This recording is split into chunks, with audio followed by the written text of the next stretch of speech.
All right. Well, today we're going to talk about small business government contracts. What are they? Where do you find them? Why does the government have small business government contracts? What are they buying?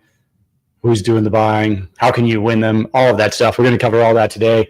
I'm Rick Howard, former government contracting, acquisitions officer. I was a program manager for the Air Force. I managed about $82 billion in contracts over my career. And then I started a consulting business after I retired, which helps companies sell to the government.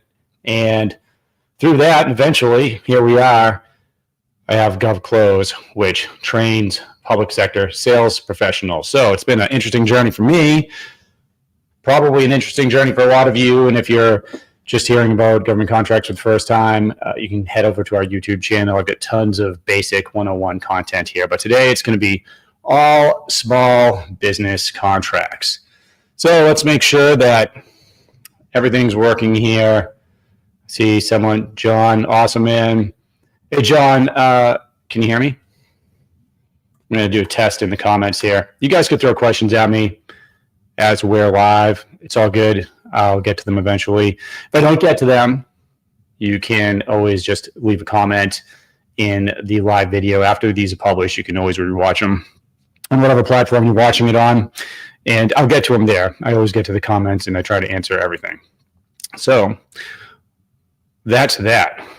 We're also streaming on LinkedIn, YouTube, Facebook, Instagram. There's a few others. But LinkedIn and YouTube are primarily where you're going to find most of our content. So what is a small business government contract? So the U.S. government is the single biggest purchaser of goods and services in the world. They buy everything, not just weapons. That's what people think of, not just tanks, F-22s. But they buy software. They buy accounting services. They buy landscaping services. Every military base is a little town, if you've ever been to one. And, you go on there, and if you go onto an Air Force base, you may see a golf course, soccer fields, schools. People live on these bases. There are movie theaters on some of them, shopping, police, hospitals. So everything that you could think of, almost everything you could think of, the government's buying. And the Small Business Administration actually sets goals for federal agencies for how much of their contracting dollars should go to small businesses. Now, typically that's around 23%. And I'm going to walk you guys through the different websites too you can go to. So if you're a small business and you're just thinking about government contracting for the first time, or if you've been doing this for a while, it's always good. I was just talking with someone the other day that, another government in the government acquisition space. And even for him, just going back and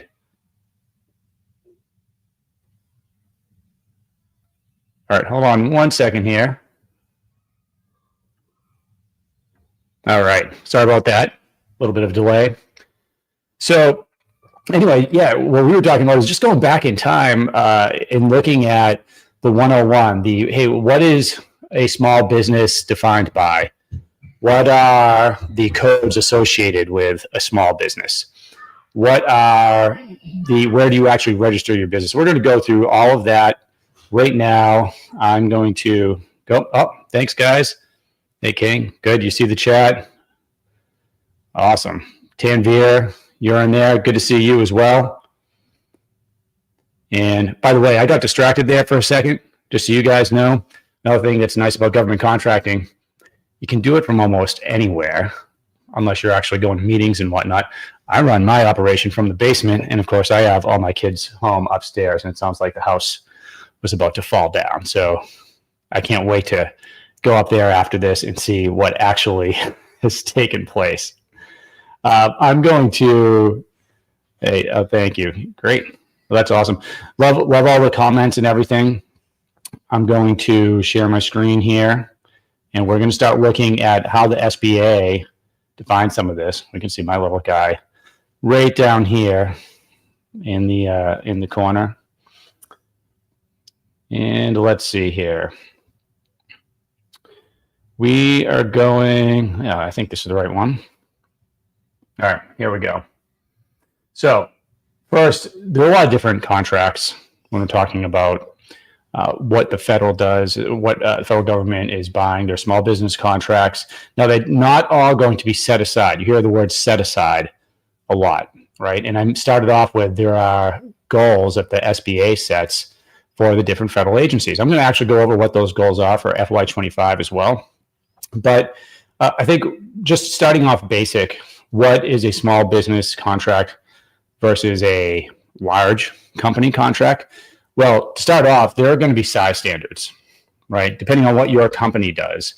And those size standards are typically going to be associated with something called a NAICS code, an NAICS code.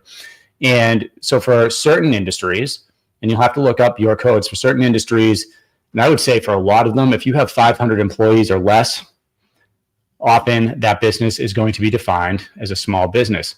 Now, for some industries, it's going to be defined by the annual revenue. It could be 10 million, 20 million, 25 million, but you're going to have to look up those specific codes to actually see what you're going to fall into as far as what the category is going to be. Now, as far as set aside, so you see right here, I'm on the SBA website. I'll try to zoom in on this for you guys here so you can actually see what I'm doing. And I'm also going to get rid of my nameplate because that looks a little distracting. I don't think you guys really care too much about who I am. There we go.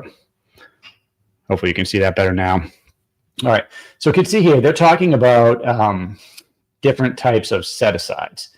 Now, a set-aside is when you go to USAspending.gov and a solicitation comes out, meaning the government is now, they have money in a requirement to buy something.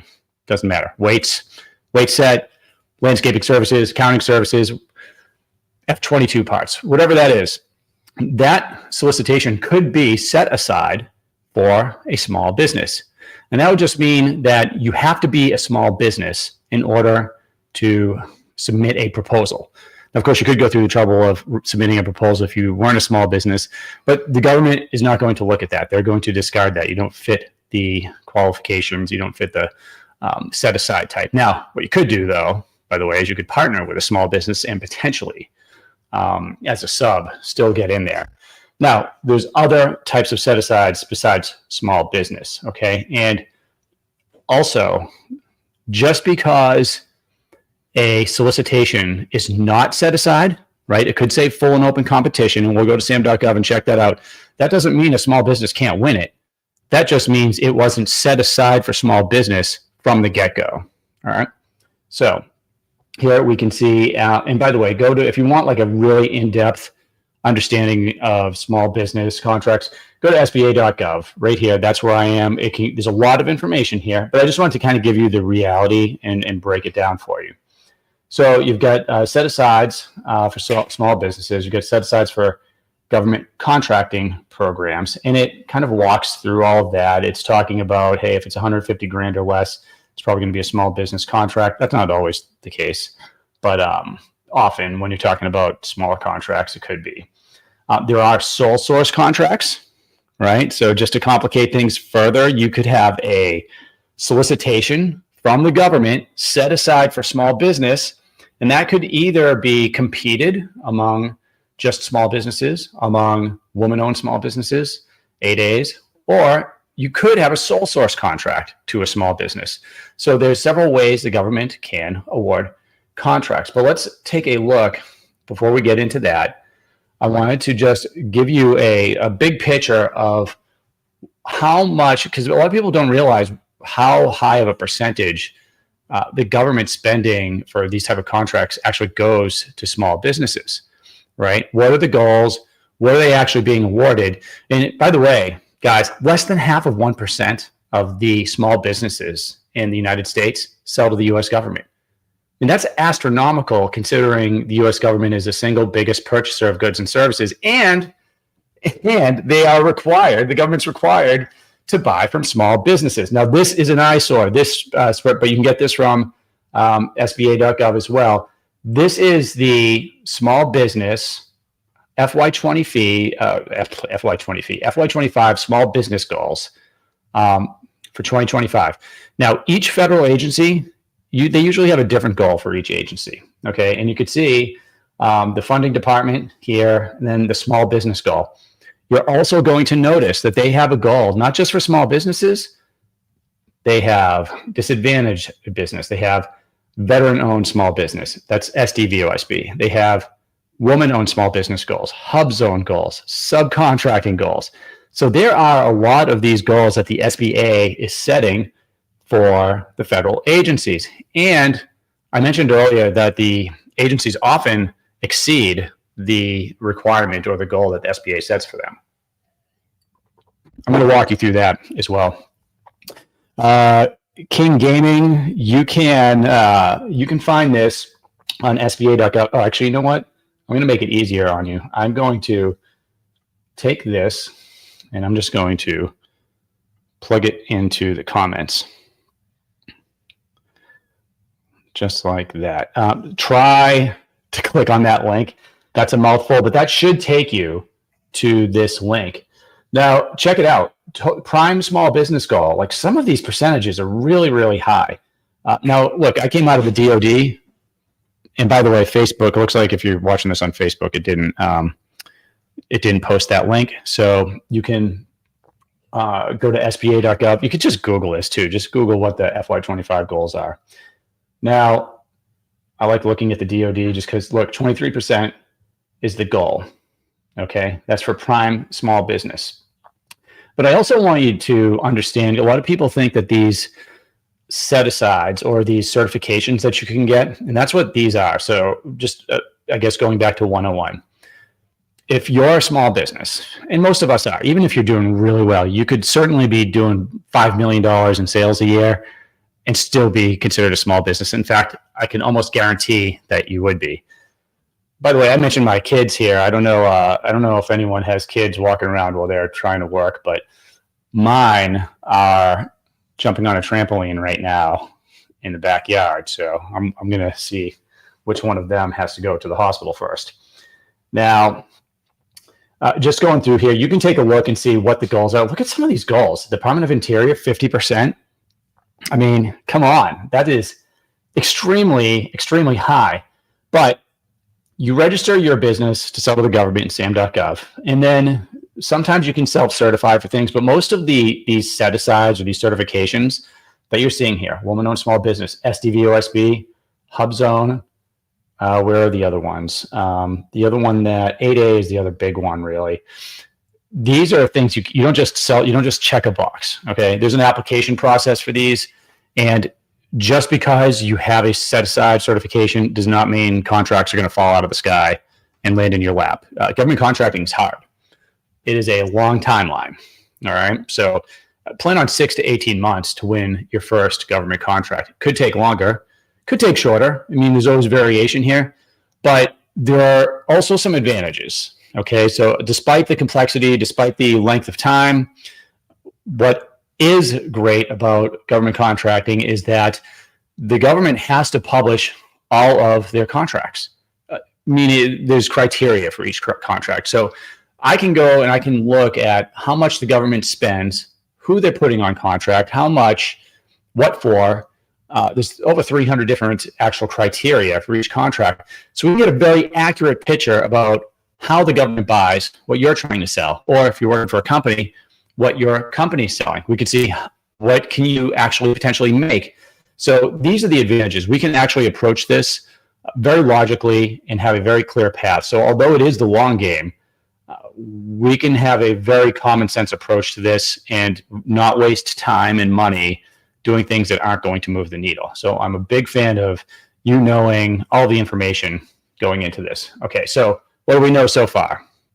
We know that the government is required to put small businesses on contract. We know the government buys a lot of different things in a lot of different areas. And we can see which agencies have different goals, right? Typically, by the way, I mean, you could see here, SDVOSB, it's about 5% right down the board. Woman-owned small business, 5%. HubZone, 3%. And I don't know if 8A is even on this one. It might not be. 8A is kind of the king of small business certifications and set-asides. And this is why.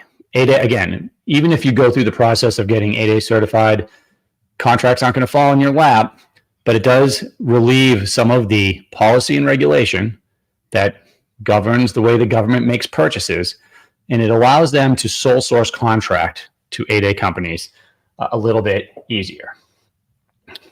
Now, as we walk through this, I just wanted to go through what the SBA published as far as fiscal year 24 spending. Okay, now the government works on the fiscal year. The fiscal year starts October 1st.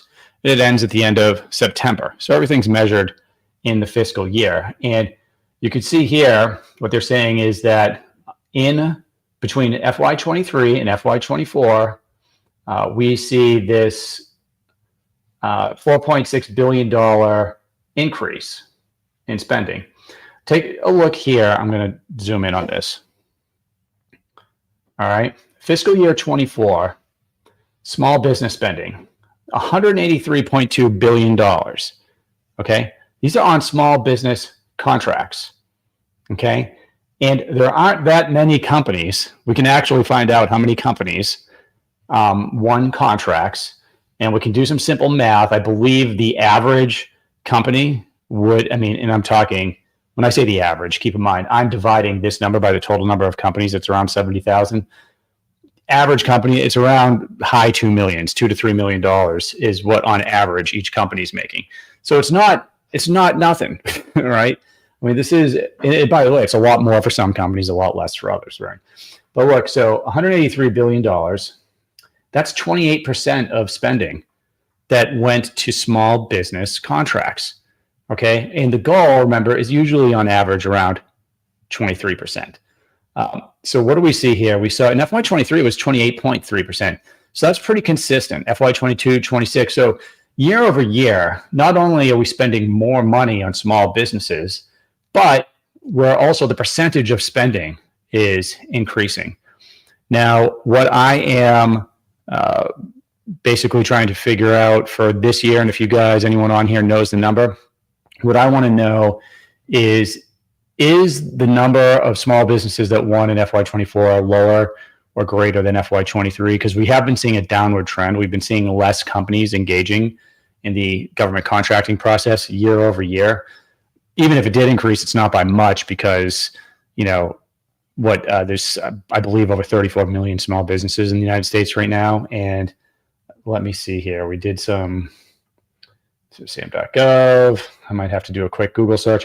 Again, it was around 72,000, low 70,000s numbers to give you a really inaccurate version of that. But that's how many companies won contracts, right? So of the 34 million companies that are out there, we have about 70,000 that are engaged with the government contracting process. So to me, that's I don't want to say it's a blue ocean because it's hard, but there are not a lot of companies engaged here. Very, very few. Okay. So let's just start with that. All right, Rick, what does this all mean? Right. We have these small business categories. We see, I got it. There's a lot of money being spent on small businesses. Now, what do these contracts look like? Okay. Now there's a few ways to figure this out. And for anyone that's been following our content, you know that I love looking at USA Spending, for instance, right? And by the way, anybody on there, if you have a certain category or NAICS code or something you want me to throw in here, just let me know as I'm going through this. But what I'm going to do is I'm going to start looking at some of the small business spending, okay, just to get an idea of what this looks like, who's doing the spending, what kinds of things the government's buying, and then I will get a little bit more precise as far as where are we looking for these opportunities and how are you going to win them? Because it is not just looking for a solicitation. That, in fact, that is, I would say, the biggest mistake. So if somebody wants to bluff the bottom line up front here, if you're new to government contracting, biggest mistake, and I've done 600 to 700 consultations like with companies since I started my consulting business. And then I don't know how many conversations as an acquisitions officer with companies in my office, just, either complaining about not winning contracts or just trying to figure it out, right? Often companies, by the way, just to give you a little piece of what my acquisitions Air Force experience was, I was mainly working in developing technological solutions for classified and unclassified problem sets that the government had. So in Massachusetts, I'd be working with MIT tech startups. We'd be working with the Silicon Valley tech startups. A lot of these companies were not traditional defense contractors. They didn't understand the process. It's very different. So I had to help them, even on the government side, like, hey, you have the solution we want. This is what you got to do. It can be a frustrating process. And so I want to clear that up for anybody that's, looking at the number one problem, which I mentioned, which is companies discover USAspending.gov, and they find solicitations and they just start writing proposals on these solicitations. Oh, it's a RFP, request for proposal. I'm going to write that proposal and send it in, and then they lose. And then they see another solicitation. By the way, these proposals are hard to write. They are complicated, and it takes a long time. They're very precise, but even down to the font, page number, font, very technical. And so it can be frustrating to start writing these, thinking this is the process, and you're losing over and over again. And the company's coming to me. I mean, this was something I could almost predict. 1 out of every 3 calls would start like this if it was a company that had no success. And they'd say, look, Rick, now by the 4th or 5th proposal I'm sending in, not only am I losing, but I can see that my competitors are winning. And it looks like these solicitations, now that I've read so many of them, it looks like some of these solicitations were written for my competitor. So it's rigged, right? The whole system's rigged. But this is what I would tell them. Look, that solicitation probably was written for your competitor, but the system's not rigged. What you missed was everything that comes before that solicitation, right? So you're starting here, but the government contracting process starts way before that. Way before that. There's a whole market research phase before the solicitation comes out. So that's the part I want to get out there. You want to find these opportunities as early as possible, and there's no way we can engage with the government on these early opportunities to make things, first of all, find out if we're wasting our time, and then if not, if we have a good solution for the government, how to make it much more likely that you're going to win in the end. And I'll cover that towards the end. All right. Get some water there. Government spending over time. My kids are still alive, so we're going to keep this going. All right. USAspending.gov. This is ironically run by GSA. And I'm not going to get into why that's ironic quite yet. Maybe later. Those of you that know me know why I probably think that's ironic. But this is a government website, okay? It's good and it's bad. It's run by the government, so it's kind of clunky, but it's free. And so anybody watching this right now can go to USAspending.gov. And John, you want me to take a look at aircraft parts. So since you're the one that gave me the NAICS code, that's what I'm going to look at. All right, what does USA Spending do? This is a way of seeing how much the government's spending and what they're spending on, okay? So what I like to do, I'm going to fiscal year. You can go back and search, I think, when does this go back till? 2008. You don't really want to go back to 2008 unless you're doing something really, really specific, okay? I like to go back the past couple years. I want to get a sense of how the government spends, who's doing the spending. Does funding change? Yes. Does the way the government purchase things change? Sure. We see a lot of that this year. But does that happen fast? No.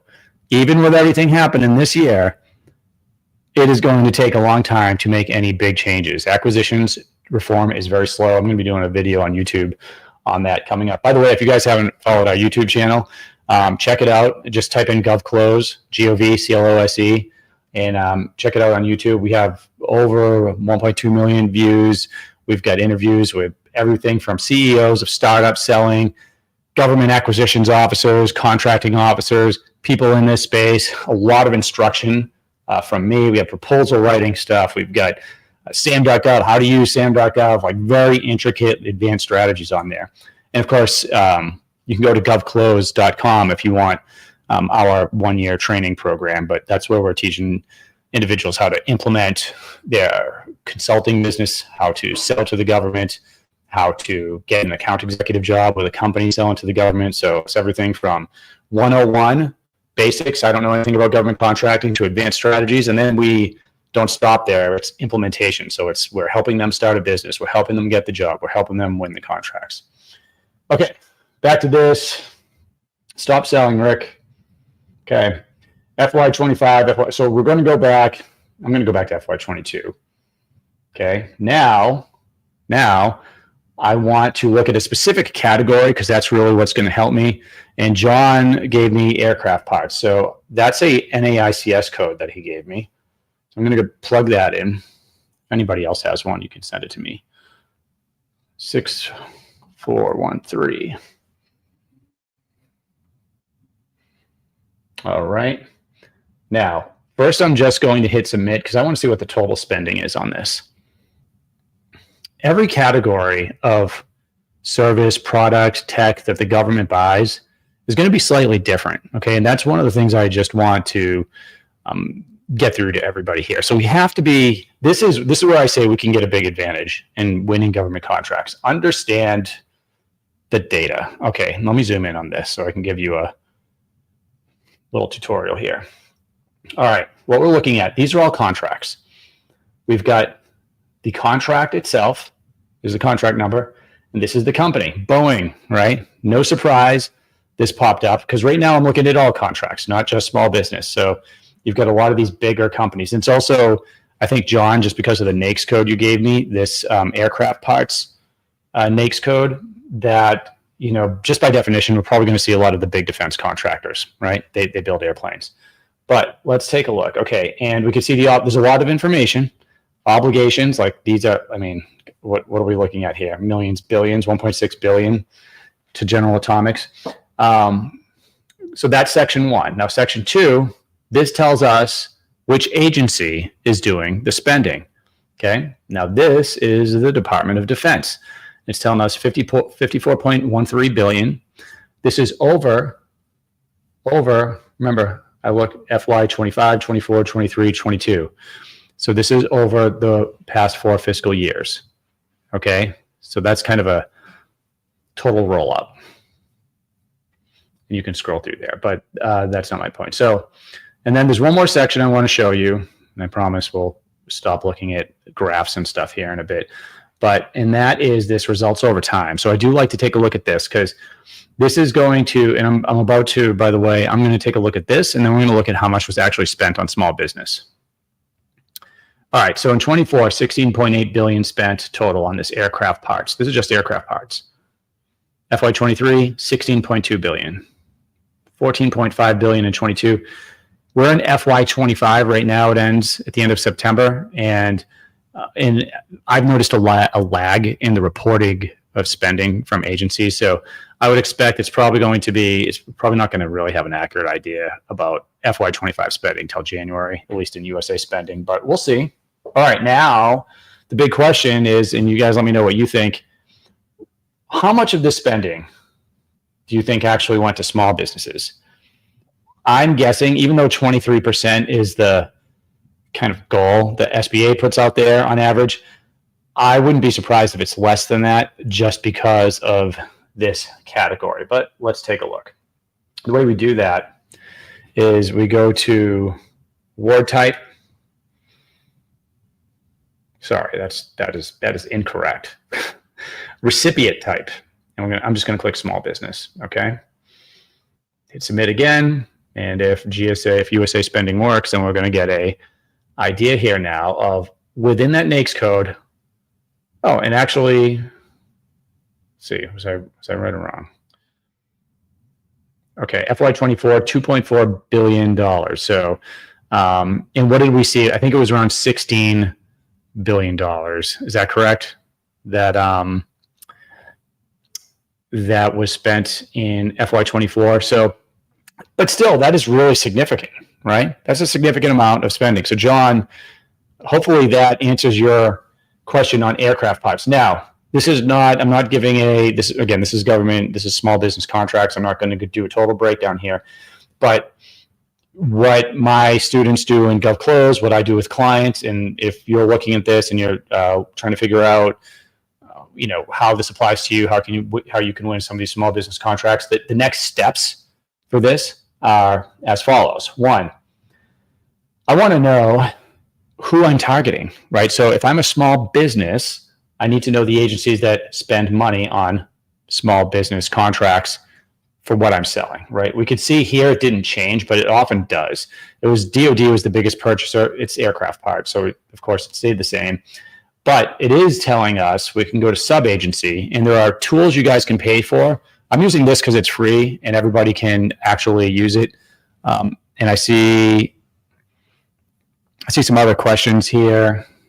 Let's see here. Asking me, where am I hosting this live event? What websites? Oh, besides Instagram. This is on LinkedIn. I would go to either LinkedIn or YouTube if you want to actually watch this somewhere besides LinkedIn. So hopefully that helps. Just go to YouTube and type in GOVCLOSE, GovClose. Make sure you follow me, guys. Come on, let's get that follower count up.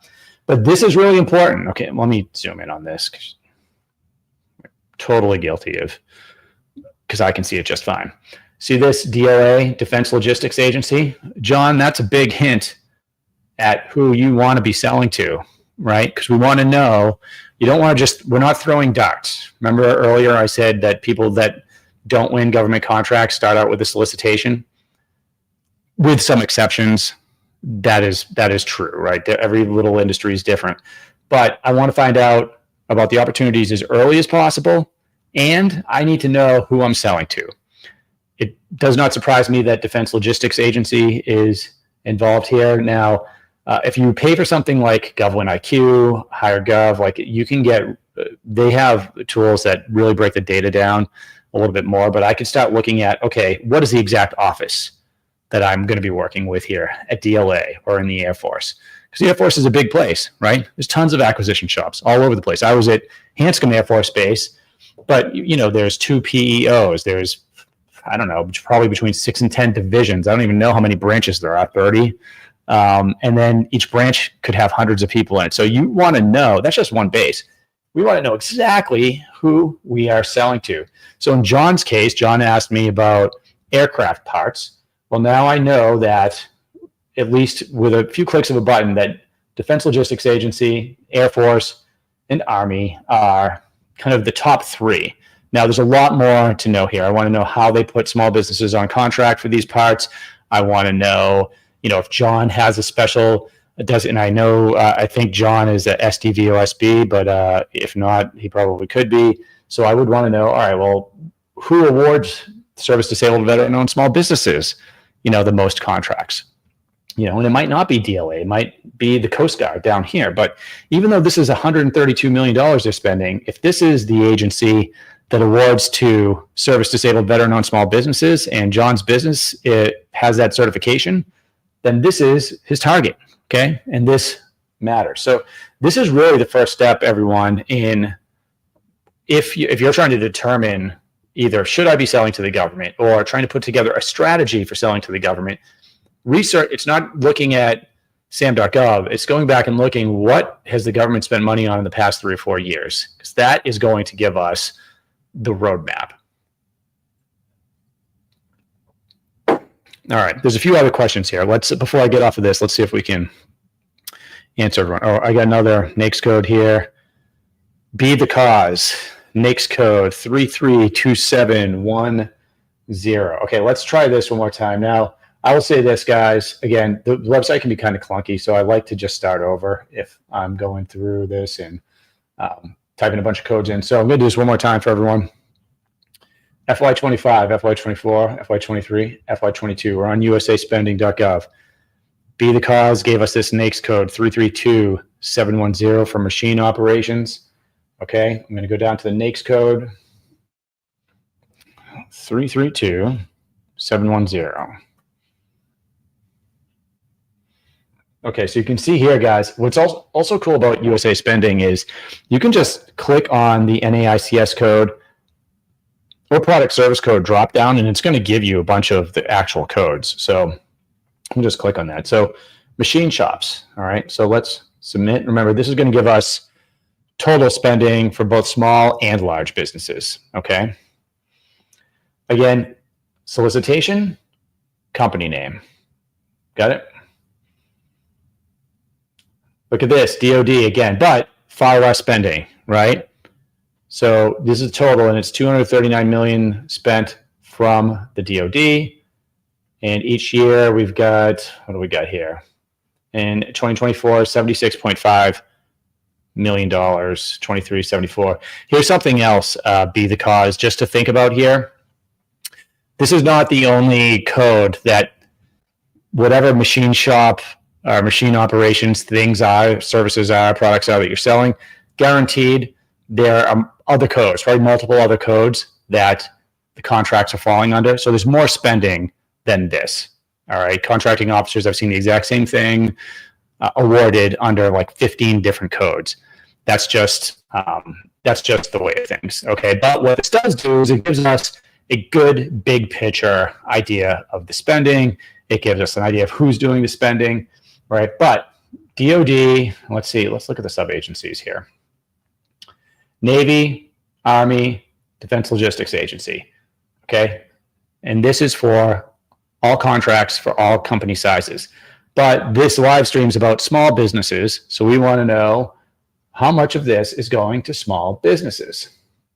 Recipient type, small business, submit. And what are we down to here? 209 million with the DoD. What is it yearly? 62 million. That's actually really good, right? So this is like the exact opposite of what we saw with the last code. We're seeing most of these contracts. So for machine shops, machine operations, and we can, by the way, I'm kind of curious what they're actually buying under that code. We'll take a look. But now most of this is actually going to small businesses, which is interesting, right? So that tells me if I'm a small business, this could be an interesting place for me to compete, but I need more information than that, right? So it always comes back. Let's take a look at the sub-agencies again. Okay, now we're looking at Navy as the number 1, Army as the number 2, and then DLA down here. Okay, that's interesting. So that could tell us, barring any other information, that you're targeting the Navy, and I want to know the specific Navy office that's doing this. But let's take a look at one of these. I'm going to look at one of these actual contracts, just to give you guys an idea of some of the things that we can look at here. And let's see, maybe we can find one that the Navy did. All right, here we go. Oh, there we go. Sweet. All right, let's go here. What I did, guys, I just clicked on one of the contracts. Okay, so it's telling me it's a Department of Defense contract. It's telling me what the obligated amount was. So this is $11 million. Total funding, 14. And now, again, it's very limited as to what it will tell you about the contracts themselves. But here it's telling us milling equipment. Okay. Here's one thing I like to look at. I want to look at the competition details, because this is going to tell me how many proposals came in. Look, they received 4 offers. And this was competed under simplified acquisitions, which is a way the government can buy from small businesses. It's faster. It's possible, if you guys are interested, I can do a live session on that. That's really good. This is not a lot of offers. So I'd have to look at a lot more of these. We might plug this into something like GovWinIQ to really get an idea of what the average number of offers received is. But, you know, we have a couple things going for us so far. We've got the fact that most of the spending, even though it's relatively low, most of the spending goes to small businesses. And you know, we looked at the first contract, which is a good sized contract and not a lot of offers received. So again, I'd have to look at a lot more of those. And by the way, there's a ton more information in here you can find out. But that's really interesting. By the way, I can click on the name of the company. If you guys really want to like zone in, find a company that's like yours. Let me get rid of this. Hopefully be the cause that answered some of your questions. And this is going to give us a lot more information just about that company. This is a good way to do competitive research, right, on small business contracts. This is important, right? This is how you can look and see how a company has become successful. So in this case, we can see that they've done 28.4 million And I can see what that timeline looks like here. We can see that they had a hell of a year in FY20, right? And then FY24, this could be a lot of reasons why that's less. No new awards in FY25 so far. They could have an award and it's just not reported yet. So we can see that kind of climb. Now we see that it's going to also tell us what codes they're using. So for instance, whoever it was that gave me this machining code, this company is also using codes like machine shops, machine tool manufacturing, fabricated metals, corrugated, and you can see how much they've done in business, and you can see who they're doing business with. Like, this is giving you a lot of information, guys. This is how you run a successful business. Like, I wish I had this information for B2B and B2C, but I don't. Nobody does, right? Because companies aren't going to tell you everything that they've spent money on and who and how competitive it was. They're also not going to forecast and tell you what they're going to spend money on in the future. And by the way, guys, if you're watching this, I did a live session on acquisitions forecasts. And so I would check that out, because that's where I break down how you can find out. Let's say that the Navy is who I wanted to sell to.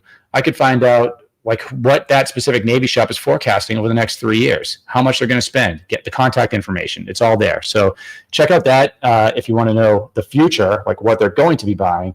But this is what every small business should be doing if you're thinking about selling to the government.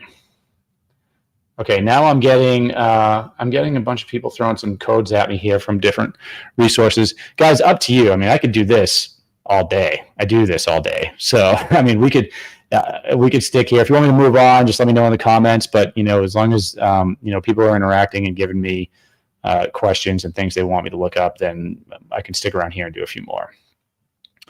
Let's see. What other questions do we got here? Danielle, you're asking me about, can I break down, Daniel, not Danielle, sorry, or Jacob. Can you break down an actual solicitation? I can, but not on this live session. I'll do that on another one. I'll show you where to find them.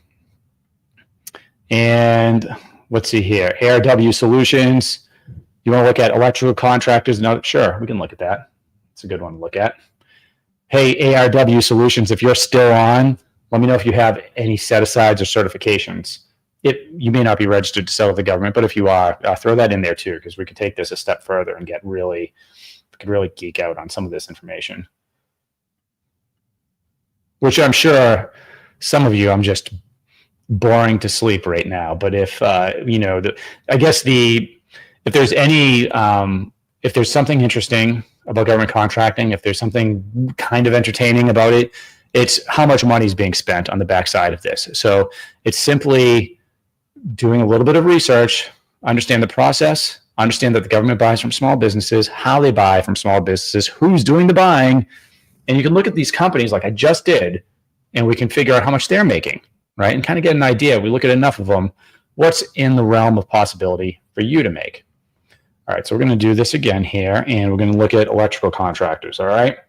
So if you're just joining, we have been going over small business contracts that the government is awarding, the fact that they're required to, and they usually exceed 23% of spending goes to small business contracts. And those small business contracts, it's typically exceeded. So like this year was FY24 was 28% of spending went on small business contracts. And right now we're going to look at how you can find who you're selling to. If the government buys what you sell, and who in the government is going to be doing the buying. All right, so this code from ARW Solutions 238210, electrical contractors and other wiring. I'm going to submit that. All right. So seeing the DODs at the top, these are the sub-agencies, so we can see that. Now this is all business sizes. We always go big to small because I want to know if there's a change. I want to know if this changes from Army to another sub-agency. That's good for me to know as a business owner, as a consultant, whatever it is that I'm doing, so I can focus on the right types of opportunities.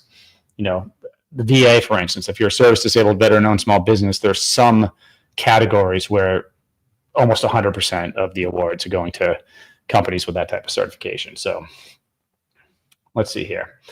Army, and then the last thing I want to do, I just want to see year over year spending. It's good. 821 million, 944.9 million. Okay. So we got an idea. 821 million, and the Army was at the top.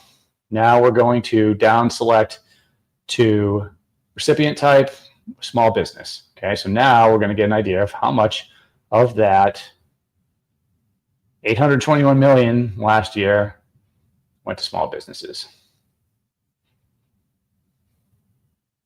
And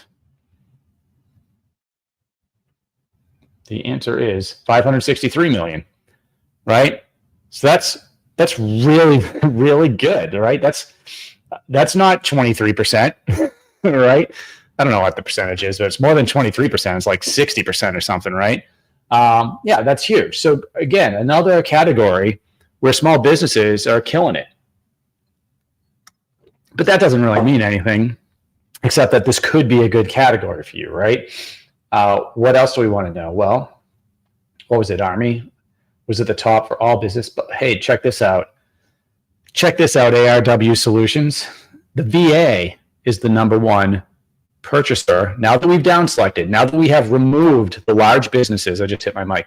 Now that we have removed the large businesses, and we're only looking at the small businesses now, the top purchaser, the top federal agency that buys, has changed to the VA. Now here's a free piece of advice. If you do this for your category and you see the VA at the top, remember when I said the VA awards a lot of SDVOSB, a lot of service disabled veteran-owned small business contracts? Do you remember when we looked at this spreadsheet? This is from the Small Business Administration, and it is the business goals. They set the business goals for each of the agencies, right? And so here's service disabled veteran-owned small business. See how it's 5%? It even says 5% for the VA, right? So you'd think 5% would go to service disabled veteran-owned small businesses. But and by the way, it says 29% for small businesses, but they're awarding more than that to small businesses. And the VA has, aside from whatever the SBA does, the VA has their own policies. And their policies have them looking at service disabled veteran-owned small businesses and veteran-owned businesses ahead of other companies in some cases, which means that we see a lot more awards to SDVOSBs, which means that when I look at, and this is the wrong one, when I look at this, the first thing I think to myself is, how much of this is going to service disabled veteran-owned small businesses? Okay. Look, I've got a service disabled veteran-owned small business, but if you don't, ARW Solutions, then you need to know without question how much of this you could actually compete for. If it comes back that, and I can run it, if it says of the 298 million, 290 million went to service disabled businesses, and you don't have that, then this is not your target, right? So you could see that there's some complexity here. There are some different things that we are going to go through. In that case, by the way, then the FAA might be your top target, but we just don't know yet. We could see that still a lot of money is being spent each year on this code, right? And I'm going to do you a favor here, and I'm going to down select one more time. This time, I'm going to look at the service disabled veteran. I want to know, remember this number, guys, 298 million. So now we want to look at, see how there's a service disabled veteran-owned business here? Let me click on that. I'm going to click on both of these. I'm going to get rid of the small business one. Click submit. Who wants to bet me? I'll bet you $100 the VA is still at the top of the list. What I wouldn't bet on is I don't know what kind of percentage we're going to see here. Oh, look at that. VAs, who owes me $100? Somebody owes me $100. VA's at the top. Remember that number?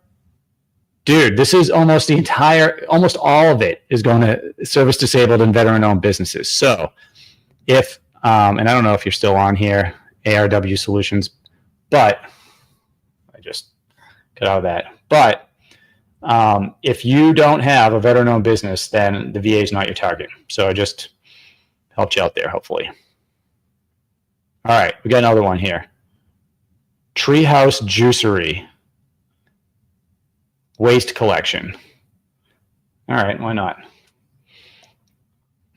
Let's see here. As I'm doing this, King Gaming, you're service disabled veteran certified. Well, hey, King Gaming, if electrical contractors and wiring installation is in your bailiwick, then you know that selling to the VAs, something that you could do as an SDVOSB and probably be pretty successful on. I'll do another live just on that, okay? And I won't skip over waste collection here. Let's go back. Again, I'm going to get out of here. I always reset it, guys, because you'd be surprised. Even though it looks like, you could clear it out in here in the filters, I've had it backfire on me a few times. So going again, we're looking you are on USA Spending. We're looking at the past 3 fiscal years of federal spending just to get a sense of how much is being spent. We want to find out small business spending on this NAICS code that Treehouse Juicery has given me here. And they want to know waste collection, 562100. And it didn't type in. Nope.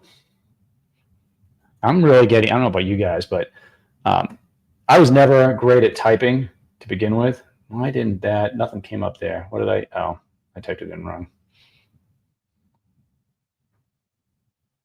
562100. Maybe I didn't type it in wrong. 562. Okay, well, waste collection's right here. Solid waste collection. All right, you know what I'm going to do? I'm going to just do waste collection, all right? I'm going to look at total spending. I'm switching to iced coffee, guys. Okay. Guys, this is the same drill we've been going through the whole time. All right. These are the contracts. These are the companies that won them. Right now, we're looking at all businesses, all business sizes, spending and waste collection. By the way, I don't know if anyone else is noticing this, but there's a trend here. When we first type in any code, what's the first agency that's popping up? Department of Defense, right? So for anybody out there that's been concerned about government contracting, or you've wanted to get into it, but you see like what's going on with DOGE, you're looking at spending cuts, let me just assure you, because even though this administration's loud about what they're trying to do, I don't know how many, while I was in the military, after, every administration has their own spending priorities.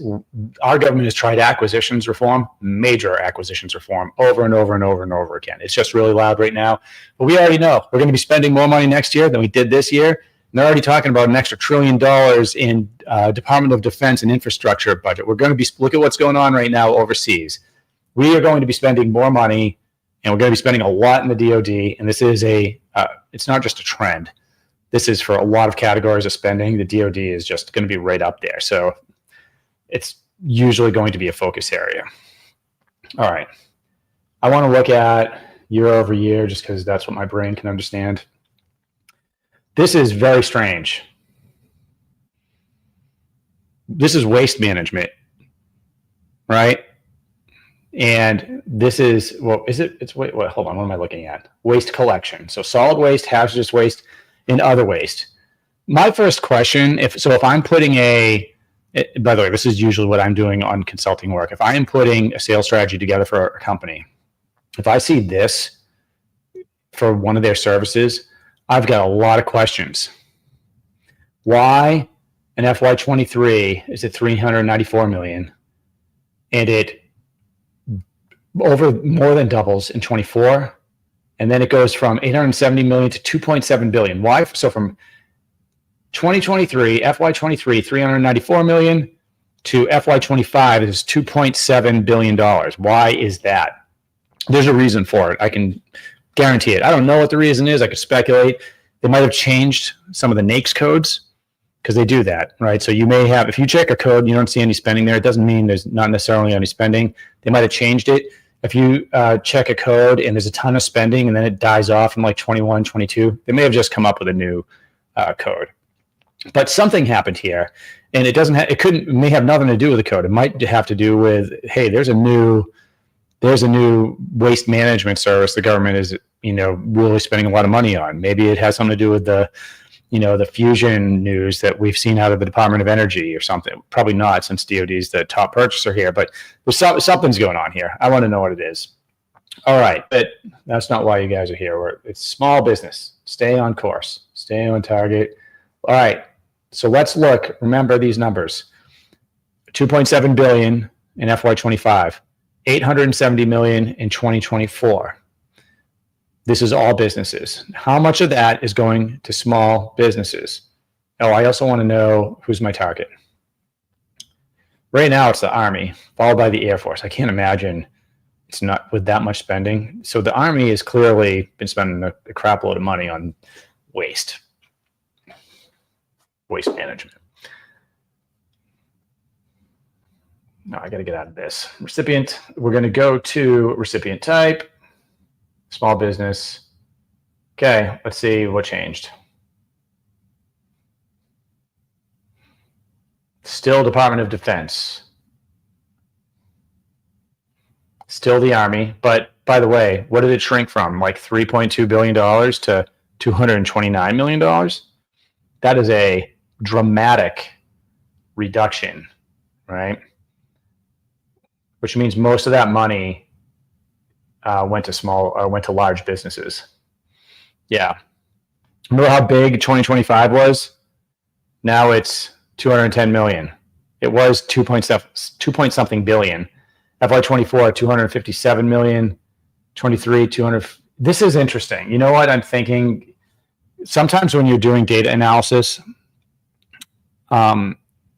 sometimes a couple big contracts can throw the whole thing off. All right. So, but this is why we do this, right? We can't just look at one data set and say, oh, waste management, great to go, billions of dollars being spent.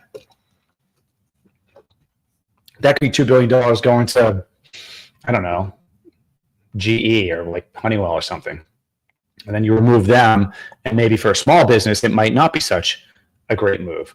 Again, start looking at the individual contracts as well, right? So I'm just going to click on one randomly.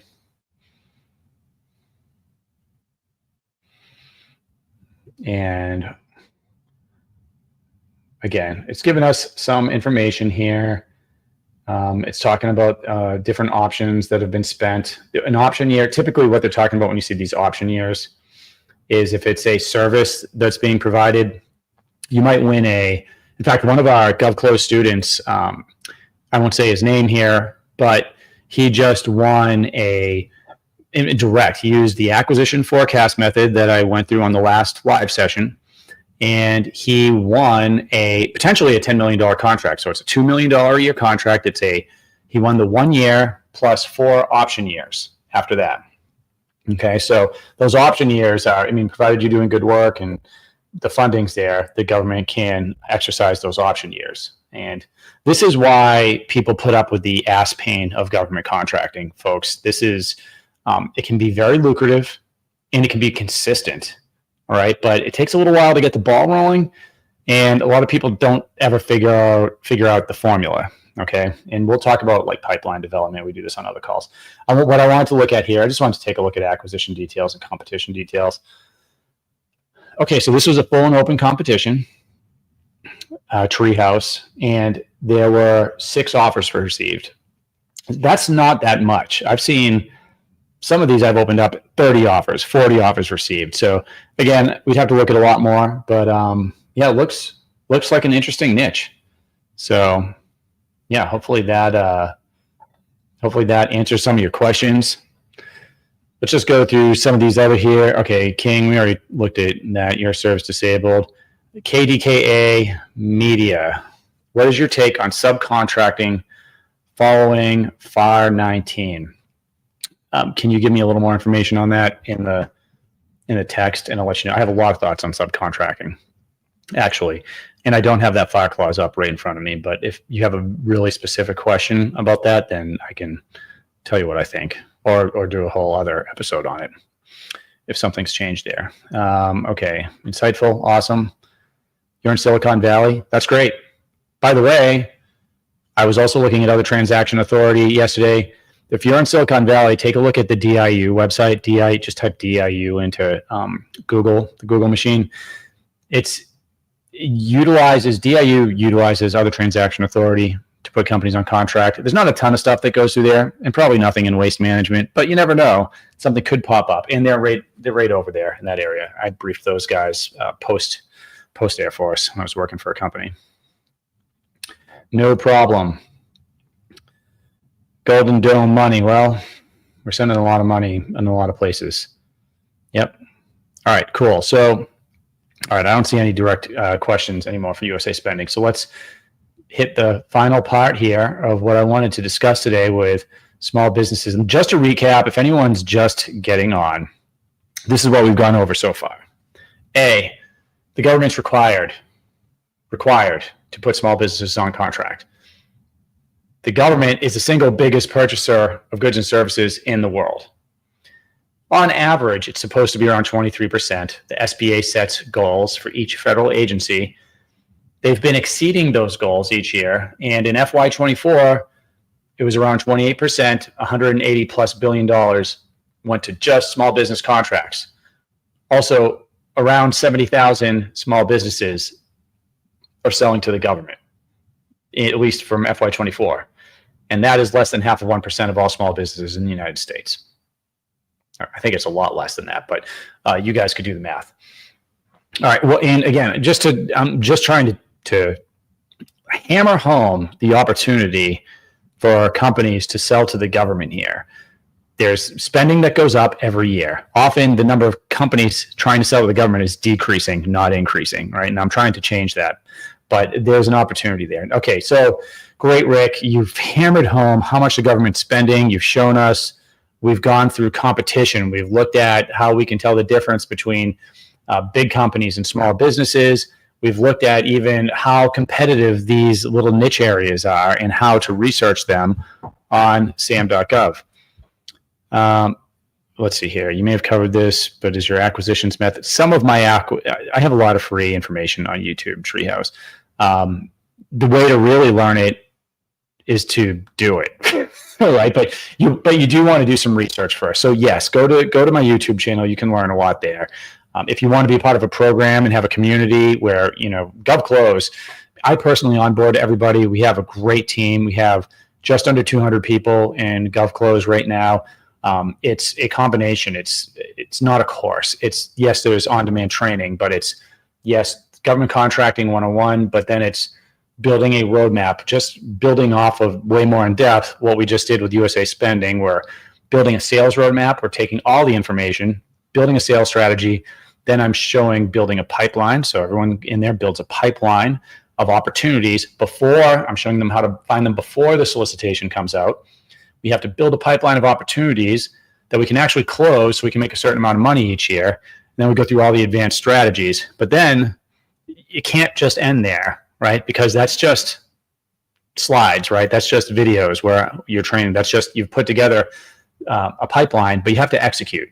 So everyone in there, they get the GovClose CRM, and we help them implement. So a lot of them go to start consulting businesses, helping companies. A lot of federal workers utilizing their past experience combined with government contracting to either go get an account executive job, start a consulting business, or start a business, or they have a business selling to the government. We train a lot of teams. It's a one-year program, and they're crushing it. I love them.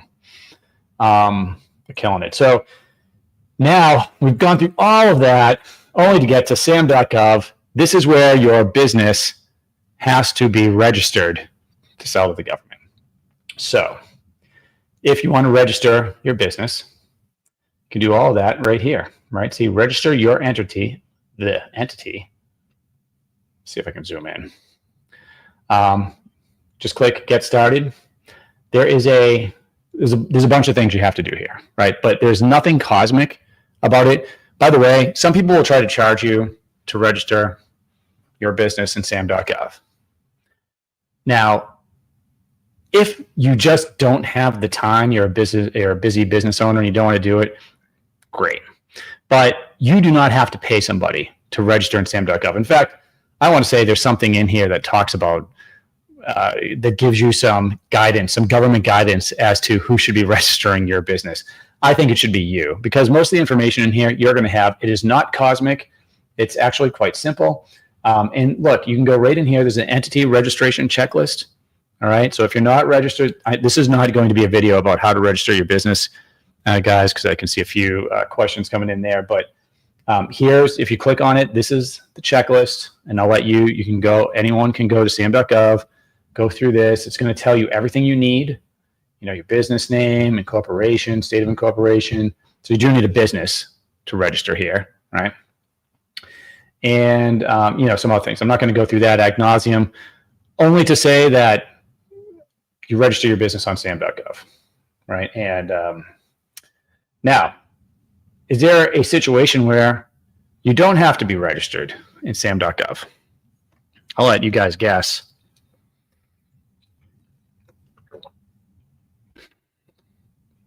Nope. Foreign military sales, you have to be registered in SAM.gov, because, and this is not, I'm not going to turn this to a FMS discussion, but if you're selling to a foreign military through the foreign military sales process, that's still using the federal acquisitions process, okay? And that's what we're utilizing here. So it's all the same things would still apply. What I'm talking about is subcontracting, and someone gave me a subcontracting question earlier. So you don't necessarily have to be in SAM.gov if you're a subcontractor, because you're basically, your contract is going to be with a prime contractor.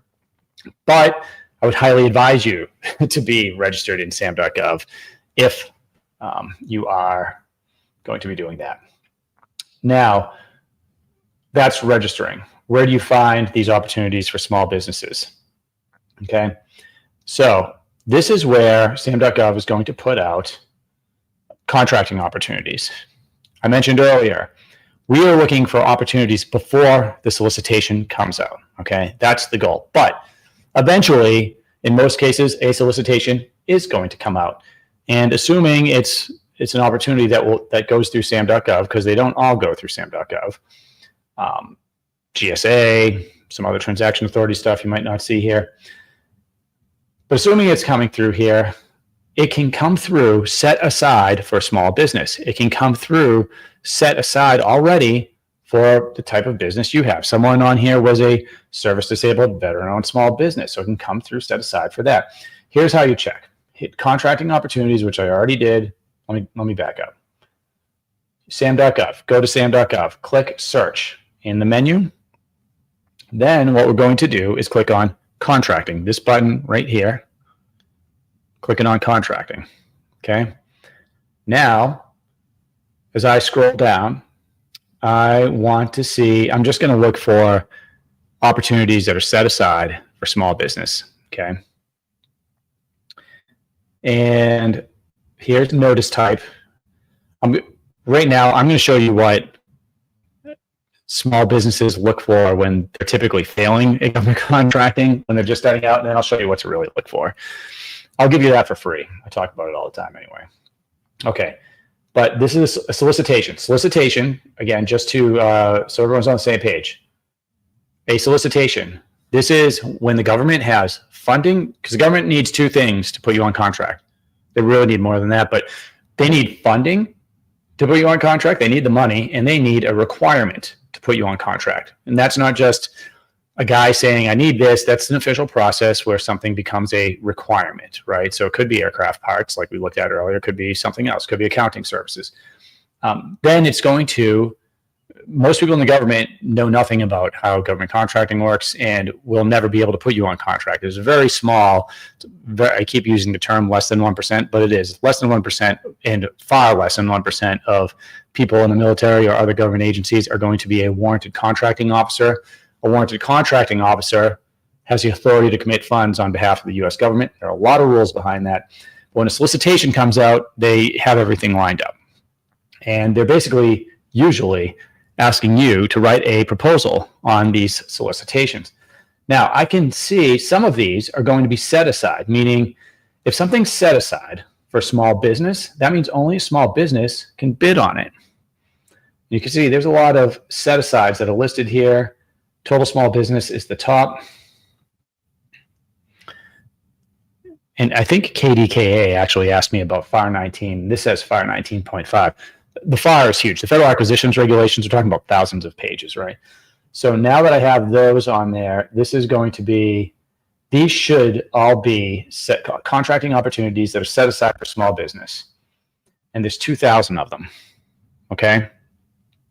That's just small business. We could look at any of the other set asides too, right? We could look at how many of these are set aside for, okay, so there's 8, by the way, just looking at the opportunity, folks, there's 8,175 results for solicitations. Are all of these before the due date? Probably not. You can, this is a reason that there are so many paid for tools out there, but this is free. So anybody can go in here and look at it, and you can eliminate some of the noise. Let's take a look at 8A, right? Because 8A was something we talked about earlier, briefly. There are 96 of these are set aside for 8A businesses. So let me ask you something, right? Do you need to be, can an 8A business bid on something that's not set aside for an 8A company and win? Well, the answer is yes, right? And you'll see that with the spending, right? So I was just looking at some spending the other day, right? So let's say I saw $300 million was awarded to small businesses with an 8A certification in FY24. I might see 300 awarded. I might see 200 million of that was set aside, during the acquisitions process, which means that 100 million of it wasn't, but 8A company still won though. So that could mean anything, right? It could mean just small business set aside, no set aside, full and open competition, lots of things that could mean. But this is how we find some of the contracts that are set aside for small business. And again, guys, you do not need to just look for those. You can look for, what I would be looking for is I'd probably punching codes in here or searching through keywords, looking for opportunities that your company could actually solve. If they happen to be set aside and you have that, that's great. But I don't like to work with if it happens to be, if I can get lucky, right? You're not, every now and then you get lucky in government contracting, but it's usually because you put the work in. So here's how you put the work in. We're not looking for solicitations. I'm looking for sources sought. Okay. And now what a source is sought is, this is not, remember, a solicitation meant the government has funding and a requirement to put you on contract, and the contract vehicle, everything's lined up, contracting officer, they're asking for proposals. The source is sought comes way before, not way before, but it comes usually months before the solicitation. Now you're in the market research phase. Now you're in a phase of contracting where the government can actually talk to you, right? If a solicitation comes out for machine parts we were looking at earlier, and you have questions on that, and you send me your questions as the government acquisitions office, I'm either not going to answer you, or if I answer you at best, I'm never going to let you just have a one-on-one conversation at this point. I'm going to answer that probably in a USAspending.gov release so everybody can see it. Because the problem is if the government talks to you, then, thanks, Izzy. If the government talks to you and not the other companies, that generates something called a protest. And some of you have probably heard of that. So that's where other companies can protest saying so there was some type of undue influence, that you favored a company or they got information that everybody else didn't. Solicitations, that's like the line in the sand, right? So just think of it that way. There are exceptions to this, but now before that solicitation comes out, during the market research phase, they're actively looking to talk to you. So all of these in here, all of these that we're looking at, these sources sought, this is the government. Look, they're not asking for a proposal, which is good because a proposal is a pain in the ass. They're asking you, there's probably like a list of questions that they want you to answer, right? So we're probably talking about like a page or two of information, but they're not asking you for a 15-page proposal. And they'll say right in here, they're not going to be awarding a contract from this. But this comes, they're not going to put this out unless they have a requirement and they either have the funding or they know when the funding's coming in. They're in the market research phase, where they're trying to figure out, like, this visioning of a new museum. Look, the program manager here, they're not he's not or she, they're not the museum experts. I wasn't the museum expert. I was the expert on putting companies on contract and managing those contracts, right? So they need to talk to companies that can put a strategic plan and a vision for a museum together and that have done it before. That's why this exists, right? That's why there's a market research phase. And God, I don't even know how many companies I've talked to. Most of them, even companies selling to the government, usually newer ones. Usually once they've been doing it for a while and they're good at it, they know this exists. But a lot of them just don't. This is where we need to engage. And this is, look, it's just part of the process. That's why it takes so long to sell to the government. I want to know, this is where I'm going to start, if not before. So I'm going to respond to this. Sources saw it, right? This is with the Navy. And you remember one of the searches we did, the Navy was awarding a ton of small business contracts. So let's see, Norfolk, what can we see here? It seems like no matter what I do a video on, I almost always come back to the sources saw it. Love them or hate them, it's part of the game, but it also is an indicator. The NAICS code is Management Consulting Services. It's an RFI, okay?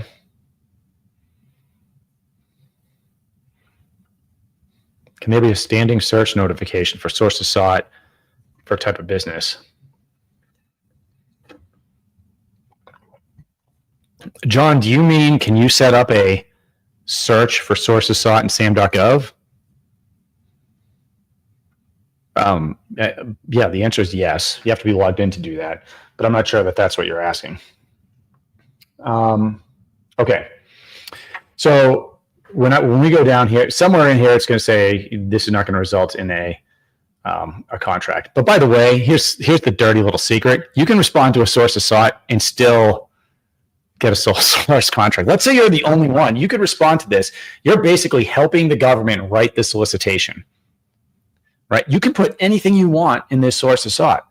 You can say, if you're an SDVOSB, I think you should set this aside for an SDVOSB. I think you should set this aside for small business.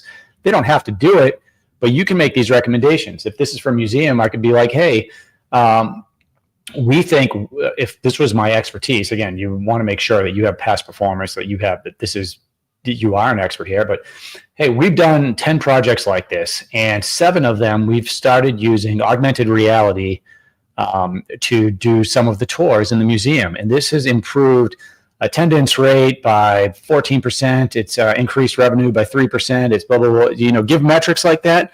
Now you could potentially be inserting this augmented reality solution into this museum vision. And that's the power of this. Also, now the government knows you, right? You could ask for a meeting. All of this is happening before the solicitation comes out. So by the time the solicitation comes out, you might have got them to set it aside for your type of business. You may have got this augmented reality thing inserted in there. Maybe your company specializes in that. In short, it's going to look like the solicitation was written for you if you did this right. And it's not always going to work that way, but it can. And this is why we engage on sources saw it. So by the time that solicitation comes out, the government office already knows who you are. You've helped them write it. You've given great input. Maybe you've met them. And then you're going to have a couple other companies that didn't bother with the sources saw it. The office doesn't know who they are. Who's likely to win? This sources saw it. They are looking for your company name, cage code. So by the way, it looks like mainly they're looking for capability statements. Everyone, you should have a CAPE statement for the company that you own or you work with. 1 page, I recommend. Keep it simple. And edit it for these opportunities. But so they're asking for that. They want your ability to support. They want your past performance efforts. So they're looking for, hey, have you done this type of work before?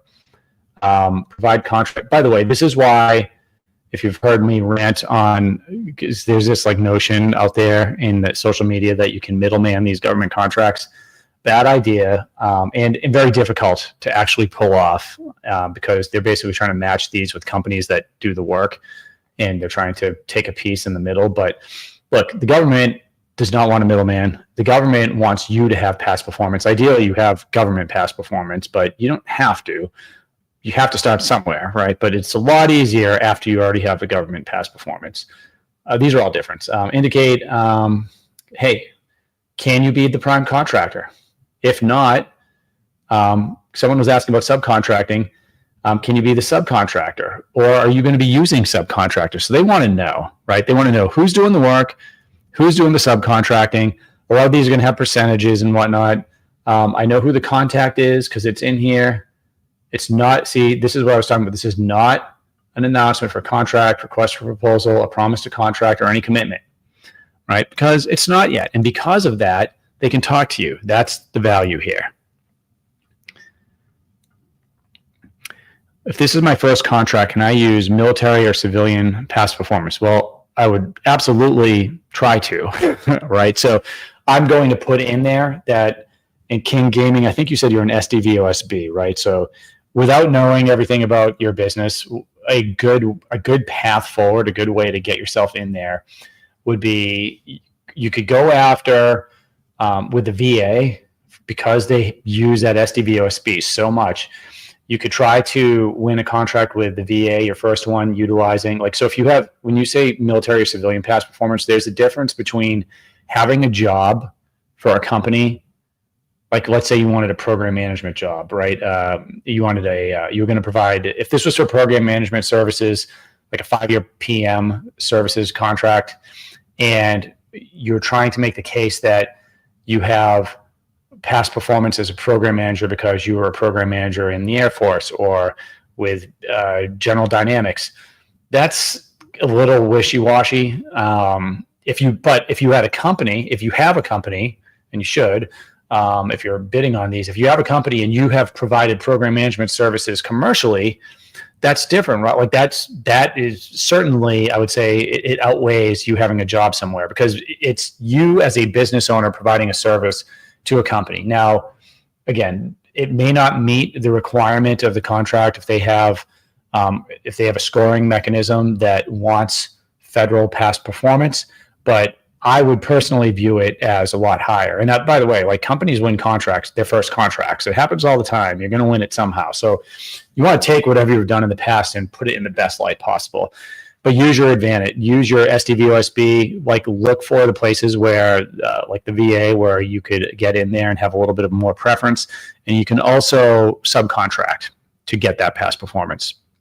And a lot of companies start out that way. So, hopefully that helps you. And let's see here. Oh, well, look.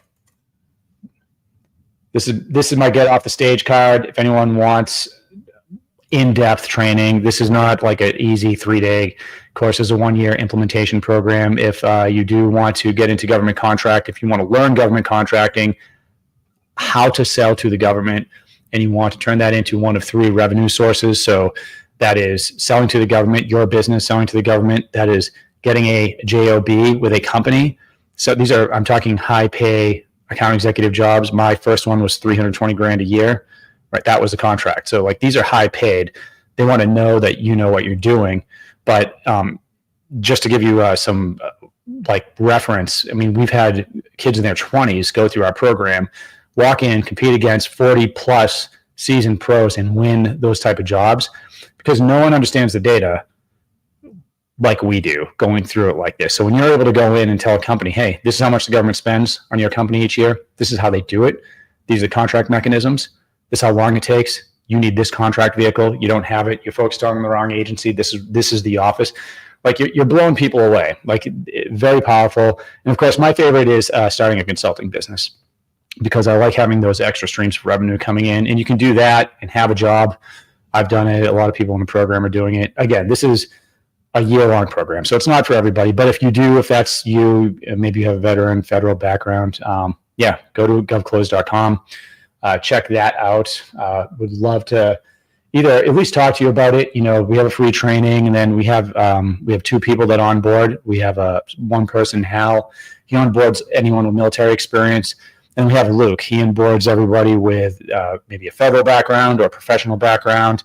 Right? Look, maybe even just got out of college. My 19-year-old niece, got hired with an aerospace company as an intern. She's been through the program. So look, this can work for a lot of people. Very lucrative, very cool, interesting job, I think.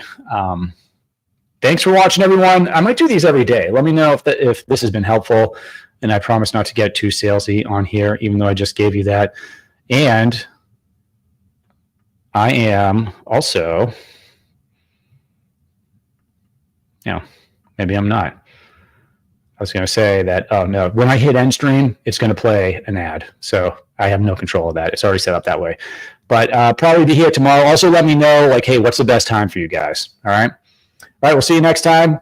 Thanks for your questions and comments. Take care. Cheers. After going through the course, I was able to land a client that pays me a monthly retainer to actually help them develop their business and go after these federal contracts. I was able to get a consulting gig with a software company that currently works with the intelligence community. Within 2 months, I had my first client. So the initial contract was for a 3-month contract for $4,000 a month. So 27 years old, you've never worked in government contracting, you've never worked as a consultant, and you just closed your first deal, is that correct? That's fair. And I've got a couple small projects on the side as well, so definitely something, probably my best investment I've made all year. A cold call landed a 9-figure government contract. Start a consulting business and a high salaried position as a account executive in public sales. So you're doing both of those things. I'm living the best of both worlds right now. So my name is Mike Knickerbocker. I am a naval officer that's getting ready to retire. Right now I have 3 firm clients and 2 more perspectives. I'm able to provide value across different industries because the skill set that I learned through the course and was able to apply my own experience. GovClose came and it was a no-brainer. I wanted some secret sauce. This has allowed me to live in Germany. It's a little hazy today, but we can do that. You see? Oh yeah, dude, that's beautiful. The content, the training, it's invaluable. It's rigorous. And Deb, what motivated you to join the GovClose certification program? Wow. Well, I think that wanting to work with a leader in the field, someone who understands government contracting on a deep basis and has the reputation, the experience working with you and your company was a natural. The students that graduate our program, they go on to start their own consulting firms, winning high dollar consulting clients. They go on to land high-paying salaried positions as account executives with companies that sell to the government. I'm so proud of the people that have gone through our program. And if you are considering either a job or a business, and by the way, some of our students are doing both, as I did. They're running a consulting business and they'll have an account executive job. It's transforming their lives. It's bringing true wealth to them and their families. Back to the video.